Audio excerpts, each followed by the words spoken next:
Salut tout le monde, salut les cinéphiles, bienvenue pour une nouvelle critique. Alors aujourd'hui on va parler cinéma, on va parler de Mars Express de Jérémy Perrin.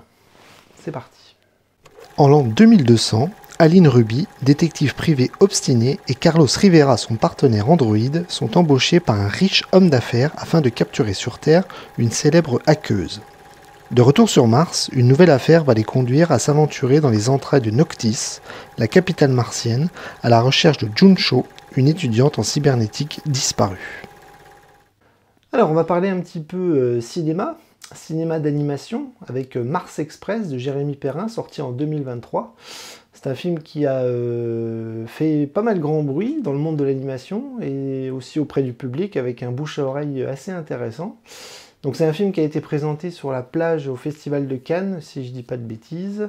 Et donc c'est réalisé par Jérémy Perrin. Jérémy Perrin, c'est pas quelqu'un de très très connu, c'est quelqu'un qui est assez jeune et qui s'est lancé dans l'animation à travers des clips, notamment sur internet, qui s'est lancé aussi dans des séries d'animation comme The Last Man. Et là donc il se lançait après ces travaux-là dans le long métrage, donc dans un gros projet, donc Mars Express. Sorti en 2023 et qui marquait le cinéma d'animation français dans toute sa splendeur, parce que le cinéma d'animation français, c'est quelque chose d'assez intéressant. Il y a beaucoup d'écoles en France qui préparent à ça, et donc l'animation française, c'est quelque chose d'assez intéressant, d'assez florissant. Et donc c'est tout naturellement que des gens comme ça, qui ont fait leurs mains un petit peu partout, dans la télévision, internet, le clip, etc., se lançaient naturellement dans le cinéma avec ce magnifique projet qui était Mars Express.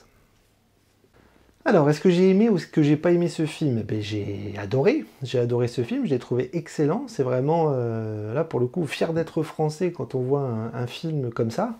Un film d'animation aussi bien foutu, aussi bien écrit, aussi bien mis en scène, aussi bien réalisé, aussi bien monté, enfin bref, aussi bien écrit. Il y a vraiment tout là-dedans pour nous faire du bien.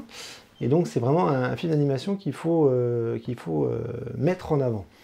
Donc, comme je vous l'ai dit, c'est un film de genre très référencé. C'est un film d'animation, certes, c'est un film de science-fiction, mais c'est aussi un thriller, c'est presque un film policier. C'est un film très basé sur l'univers cyberpunk. Ça mélange vraiment tous les styles. C'est vraiment de l'animation pour adultes, avec des essences référentielles type américaine, japonaise. Je pense que le réalisateur, dans certaines interviews, a vraiment parlé de ces références avec, bien évidemment, quand vous parlez de robotique, de Ghost in the Shell, Terminator, de Robocop, de 2000 ans Odyssée de l'espace, ou de séries diverses et variées du monde de l'animation, que je vous dis qu'elles soient françaises, donc européennes, asiatique ou américaine. Donc c'est vraiment quelqu'un qui est influencé par tout ce cinéma-là. Et on retrouve ça dans Mars Express, voilà, qui est extrêmement bien écrit. Et au niveau du scénario, on retrouve vraiment toutes les bases de la science-fiction, avec tout le noyau dur un petit peu à la Asimov, avec les lois des robotiques, extrêmement bien amené dans ces deux univers que peuvent être les robots et les humains, et la cohabitation. Voilà, il y a une frontière qui est très mince dans ce film entre ces deux univers-là, où on ne sait pas trop bien qui sont les humains, qui sont les robots. C'est vraiment l'essence même de cette science-fiction-là que Perrin essaye de développer. Et là, pour le coup, au niveau du contenu, ça marche très bien. Et au niveau du style, au niveau de l'esthétique, on a vraiment une patte, quelque chose d'extrêmement personnel et extrêmement bien travaillé, avec un style très épuré. On n'est pas dans l'animation japonaise à la Mamoru Oshii, par exemple, ou on n'est pas dans l'animation américaine classique. On est vraiment dans un style français, avec des personnages très simples, pas forcément très travaillés au niveau des visages, au niveau de l'animation, etc. Mais on a vraiment un gros travail sur la caractéristique des personnages, la caractéristique des robots, des univers extrêmement bien symétrique, travaillé, léché, épuré. Et ça, c'est vraiment quelque chose qui fonctionne très très bien dans le film. C'est un univers très coloré aussi. Non, c'est vraiment très très très très beau. Et je vous dis, c'est entouré voilà, de scènes d'action bien enlevées, intelligentes, profondes, avec des personnages auxquels on s'attache, que ce soit des robots ou des humains. Et on a toujours ces deux mondes-là voilà, qui vacillent entre les deux à travers une intrigue qui est extrêmement prenante, à la Blade Runner par exemple, ou à des choses comme ça. Alors, on n'est pas dans ces chefs-d'œuvre-là au niveau du résultat, mais c'est extrêmement bien fait, bien amené, intelligent de la part du réalisateur et du scénariste qui font un gros travail là-dessus. Donc voilà, c'est de l'animation pour adultes, c'est un style très épuré et ça pose des questions.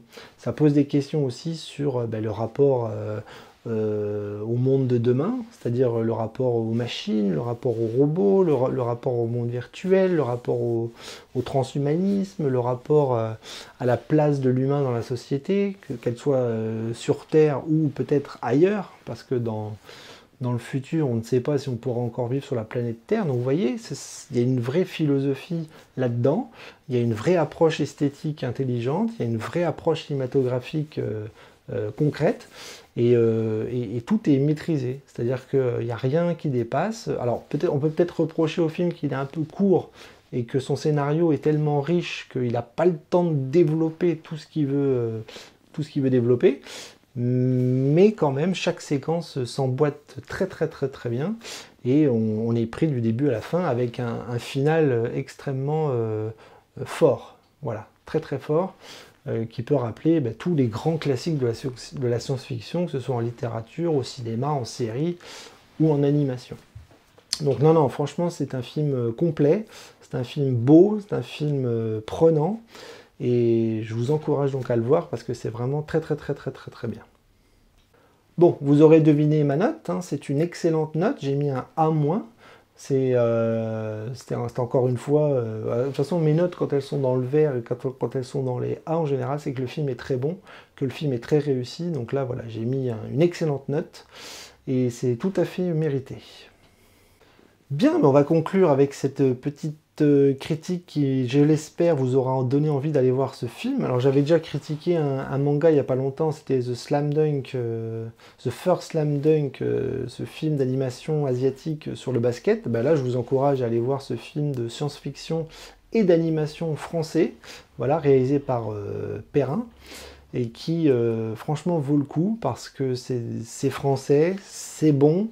Ça change un petit peu des thèmes abordés dans d'autres types de films ou de cinéma français, voire d'animation, parce que des films d'animation français, il y en a plein de bons, mais celui-là, voilà, qui s'attaque à un genre très codifié, c'est rare. Franchement, c'est très rare.